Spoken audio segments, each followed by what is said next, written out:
बिस्मिल्लाहिर्रहमानिर्रहीम। अस्सलामु अलैकुम। BBC 11 हेडलाइंस न्यूज से मैं हूं सबा मुनीर।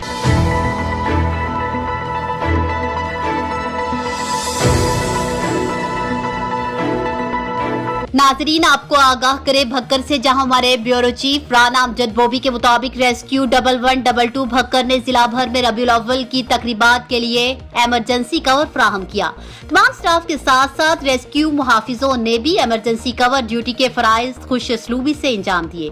आपको बताएं, district emergency officer engineer Mohammad Ubaidullah Khan की हदायत पर जिला भर में रेस्क्यूअर्स के साथ साथ रेस्क्यू मुहाफिजों ने भी रबीउल अव्वल की तकरीबात में इमरजेंसी कवर प्लान के मुताबिक अपने फराइज अंजाम दिए। रबीउल अव्वल के मरकजी प्रोग्राम और महाफिल जुलूस के लिए रेस्क्यू 1112 की तरफ से इमरजेंसी कवर की फराहमी को यकीनी बनाया गया। इस दौरान तमाम रेस्क्यूअर्स ड्यूटी पर हाजिर रहे और rescue staff, ambulances, fire vehicles, rescue vehicle के अलावा रेस्क्यू पोस्टें भी कायम की गई। इस दौरान district emergency officer engineer Mohammad Ubaidullah Khan ने ईद मिलादुल नबी सल्लल्लाहु अलैहि वसल्लम के मौका पर किए गए तमाम इंतजामात का जायजा लिया और मीडिया ब्रीफिंग में उनका कहना था कि किसी भी इमरजेंसी में बर वक्त रेस्क्यू सर्विस की फराहमी हमारी अव्वलीन तरजीह है।